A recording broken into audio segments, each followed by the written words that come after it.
Bună, dragii mei, bine ați venit, bine ați revenit. Sunt Meme și ca de fiecare dată înainte de a începe, vă reamintesc cât de minunați și de puternici sunteți. Astăzi vorbim despre energia zilelor ce urmează, despre ziua de mâine sau despre acel moment în care accesezi această înregistrare. Timpul este relativ și totul se petrece acum. Dacă nu rezonezi cu mesajele, lasă-le deoparte. Există cineva în lumea asta care poate rezonează cu informațiile de aici. Și vedem împreună ce ne spune vibrația numărului 18, care este în strânsă legătură cu vibrația numărului 17. Perfecțiunea, integritatea sau judecata. Și ce concluzie putem extrage? Ne putem gândi la următoarele. În general, când judecăm, vedem imperfecțiunea din exteriorul nostru. Atât că exteriorul nostru este o proiecție a interiorului nostru și ne putem întreba de ce anumite lucruri nu ne convin. Este foarte important să nu facem compromisuri, mai ales pentru că la nivel astrologic avem niște aspecte tensionate care ne pot duce în lupte pentru putere. Sau poate suntem noi un pic mai agitați și mai nervoși în această perioadă, în consecință s-ar putea să existe o predispoziție să vedem totul mai negru, mai pesimist ca oricând. Vestea bună este că avem încă parte de clarviziune și de omnisciență, de acea voce interioară care ne vorbește, unora mai tare, altora șoptit, ceea ce ne este potrivit în acel moment, deci soluții avem la îndemână.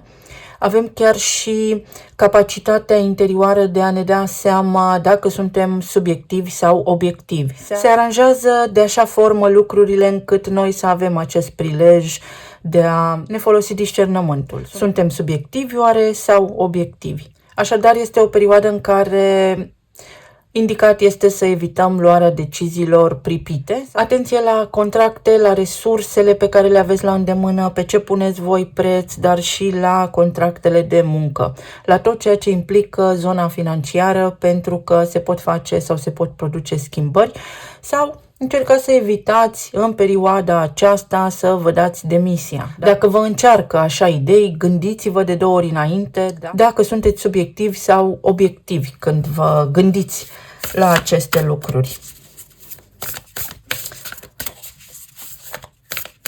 Putem avea parte de o claritate aparte pe parcursul acestor zile. Deschis către iubire, relații, pasiune și împlinire. Poate fi Uranus, care este la 25 de grade Taur, care te ajută să te vezi mai bine pe tine, să-ți vezi mai bine valoarea ca om, stima de sine să-ți fie ridicată, sau poate fi vorba despre o contractare, despre o relație unde ați fost într-o luptă pentru putere, unde ați crezut că lucrurile sunt ideale și acum le vedeți mai clar. Trezirea șamanului interior, conexiune, invocare.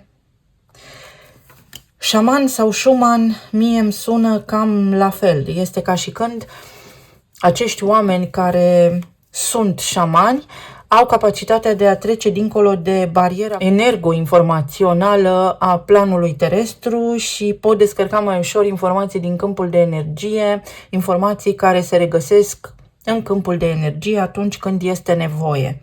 În consecință, la nivel de relații parteneriale cu ai voștri clienți, la nivel de relații cu partenerul de viață, cu ai voștri copii, veți avea mai multă claritate. Indicat este să nu fiți impulsivi, ci să vă acordați un pic de timp înainte de a judeca o situație pentru a putea avea parte de deznodământul cel mai bun. Și să fii atent la frecvența și la vibrația ta, pentru că, uite, există aici telepatie, comunicare non-verbală, intuiție și mesaje. Foarte mulți dintre voi vă puteți conecta telepatic cu persoanele dragi vouă sau când vine vorba despre clienți, despre ceea ce aveți de făcut, voi vă gândiți la cineva și în 2 secunde după sau la 2 secunde după vă sună telefonul. Și pentru că tot am menționat telefonul este ca un fel de comunicare telepatică, dacă putem să-i spunem așa, dar prin tehnologie artificială. Deci noi putem să facem chiar și natural aceste lucruri, însă a apărut tehnologia și având parte, acces imediat la această tehnologie, creativitatea noastră, simțurile noastre, sigur că sunt obturate, sigur că sunt diminuate. Ar fi bine să ne gândim la aceste lucruri pentru că avem încă timp suficient la dispoziție, nu prea mult, dar mai avem timp să ne restaurăm partea naturală din noi. Uite, avem îndrăgostiții la zona de relații, să vedem și în planul material și emoțional.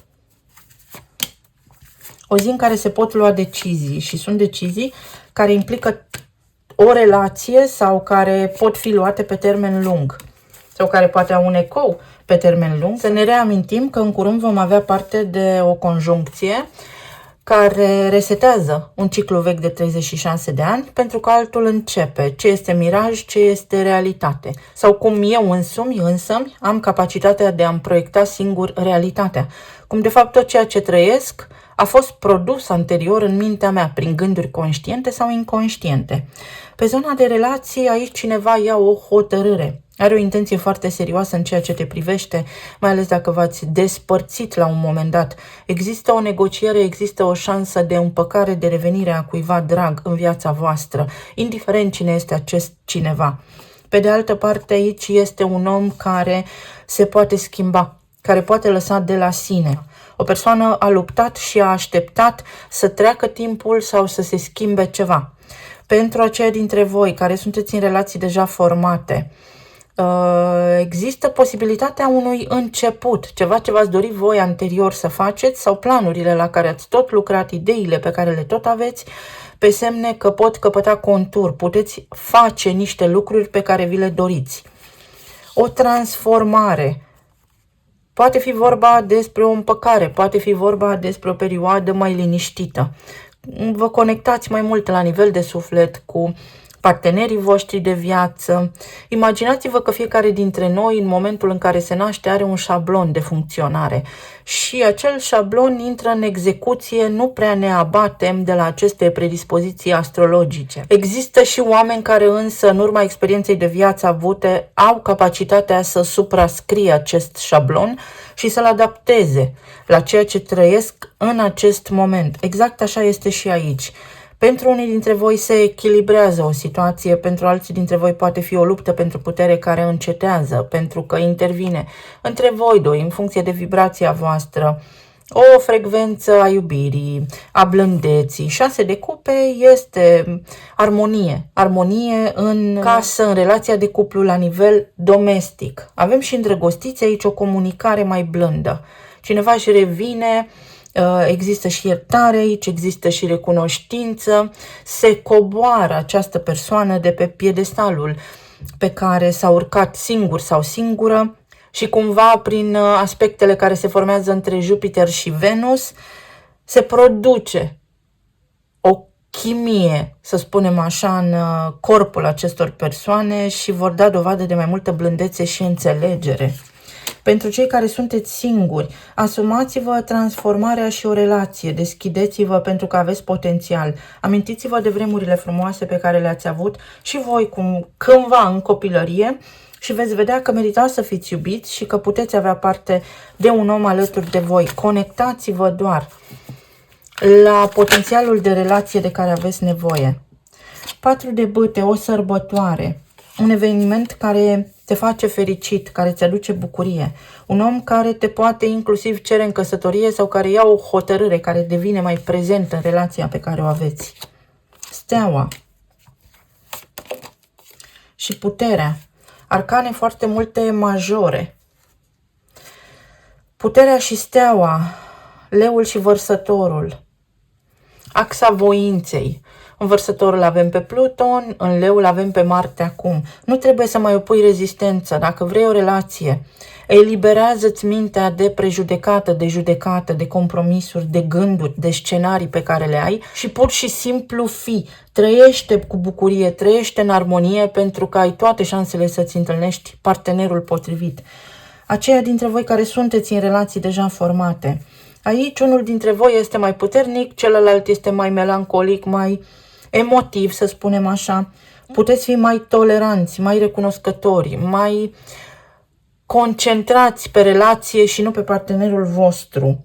Aici, pentru alții dintre voi, este o relație foarte puternică care implică foarte multă senzualitate, sexualitate, atracție între voi și cineva, anume o persoană care a rămas cu gândul la voi. În mod evident, această persoană a rămas conectată, la relația voastră, la energia voastră și își poate face în curând apariția. Este într-o oală sub presiune persoana respectivă. Comunitate. O persoană pe care deja ați cunoscut-o sau poate fi o persoană pe care o vedeați în activitatea voastră zilnică sau poate fi o persoană pe care ați cunoscut-o la niște cursuri.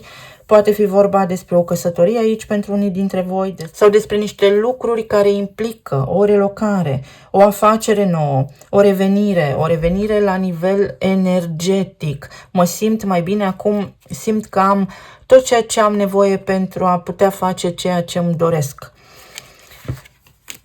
Comunitatea. O familie liniștită, o familie care face lucruri, care poate crea. Și o persoană oficială. S-ar putea ca unii dintre voi, așa cum am spus, să aveți în perioada următoare de a face cu o relație cu o persoană mai veche pe care ați cunoscut-o, dar de care v-ați despărțit din anumite cauze foarte, foarte obiective sau alegeri personale din acele momente, luate în acele momente, în acele vremuri și cumva dincolo de toate aceste alegeri, voi ați rămas încă conectați. Există posibilitatea de reconectare în primă fază cu această persoană. Să vedem la nivel de plan profesional. O dorință. Vreți să faceți ceva nou și vă este teamă. Nu trebuie să faceți vreo schimbare majoră care să vă zguduie viața sau planul financiar, ci trebuie doar să vă deschideți către oportunități noi, către studii noi, către informații noi, pentru că din cunoaștere vine și puterea voastră. Cu cât mai multe informații aveți și cu cât mai bine, să zicem, sunteți poziționați la nivel social, din punct de vedere intelectual, cu atât mai multe șanse vă pot apărea la nivel profesional. Pentru alții dintre voi este un examen de care vă temeți. Nu vă temeți pentru că rezultatul poate fi unul favorabil. Pentru alții dintre voi este vorba despre ceva ce are legătură cu un copil, cu copilul vostru și cu niște studii, cu o schimbare de școală, de instituție, dar schimbare care să știți că va fi benefică.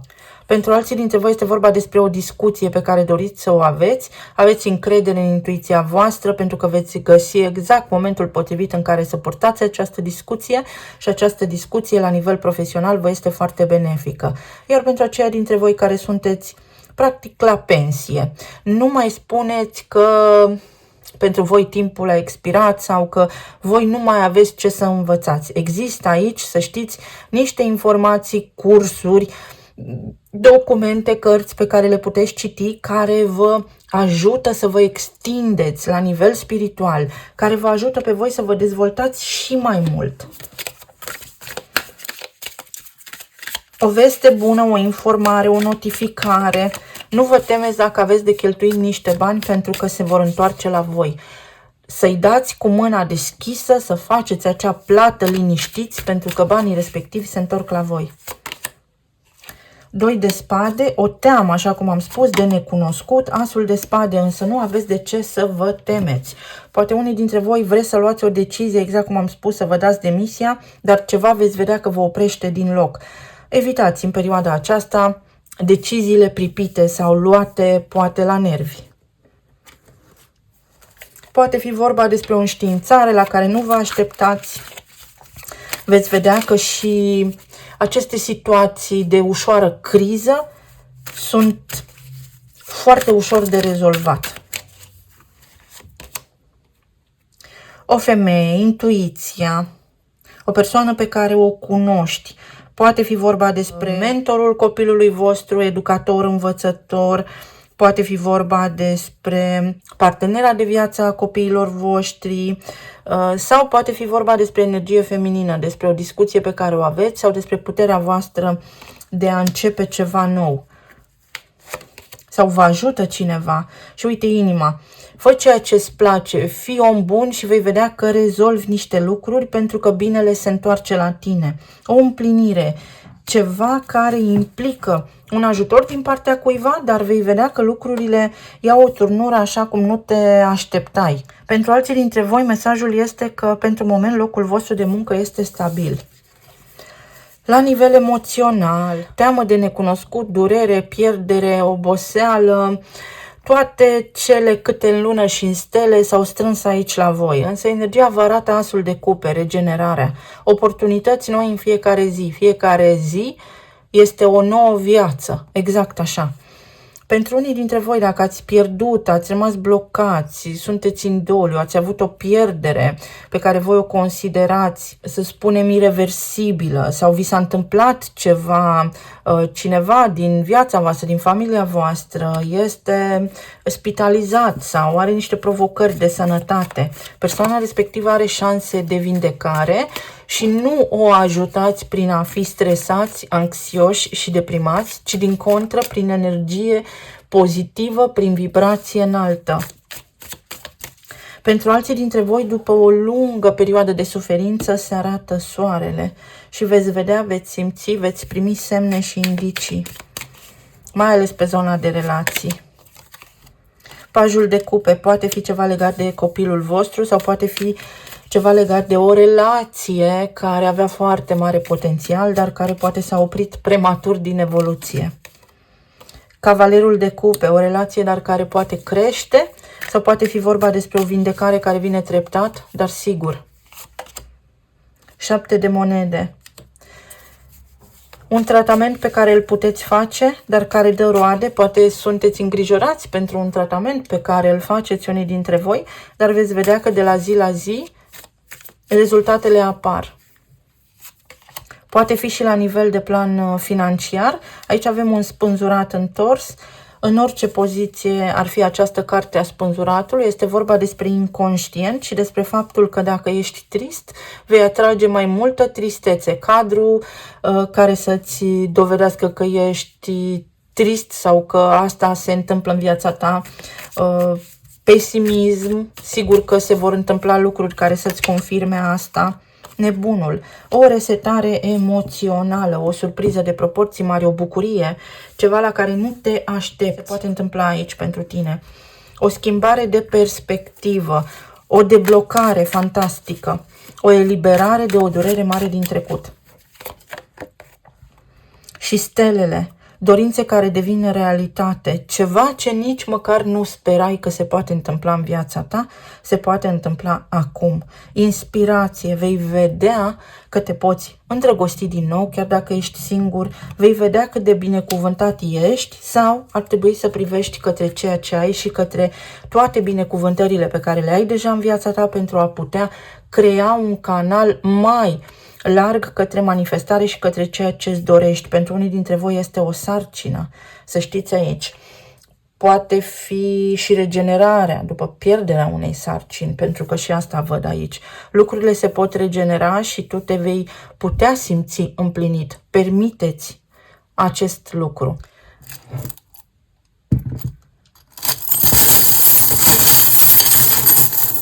Să vedem ce ne spun și talismanele.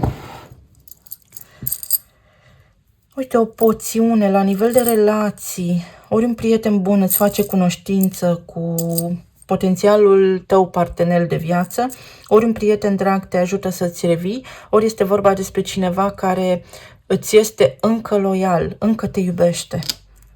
Sau te-a iubit dintotdeauna, te-a iubit în permanență.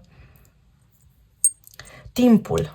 Tot ceea ce trăim noi, să știți că este direcționat prin rețeaua de curent electric și de foarte multe ori ne trezim cu gânduri care nu sunt ale noastre. Ne trezim că facem niște lucruri pe care nu le conștientizăm, dar avem posibilitatea să blocăm acele lucruri. Când avem o stare, o apăsare euforică sau tragică, de extaz sau de agonie, întrebați-vă dacă sunt cu adevărat gândurile voastre, pentru că veți vedea, vă veți calma sau vă veți reveni cumva cu picioarele pe pământ. Pentru alții dintre voi, mesajul este în felul următor. Nu te mai stresa, nu este timpul pierdut. Soarele din nou și o inimă plină, leul, Marte în leu îți oferă vitalitate, motivație, dorință, forță să ajungi unde îți dorești. Dopamină, motivația. Mingea va veni la tine la fileu. Vrei să-ți schimbi viața? Tu cu mâna ta o faci. Ești în siguranță. Ceva este în siguranță, cineva este în siguranță. O excursie, o tabără școlară poate în care copilul tău pleacă. Pentru alții dintre voi este vorba despre experiență. Știți cum să faceți. Aveți putere, sunteți puternici. Este o perioadă în care voi aveți putere să implementați niște lucruri. Propria voastră voință, să ieșiți eventual dintr-un program, de sub conducerea cuiva, dintr-o procedură, dintr-un sistem nedorit. Atenție la vicii, pentru că există aici ideea de codependență, poate aveți provocări cu cineva care este într-o perioadă de recuperare după niște adicții, are toate șansele să își revină persoana respectivă. O bucurie.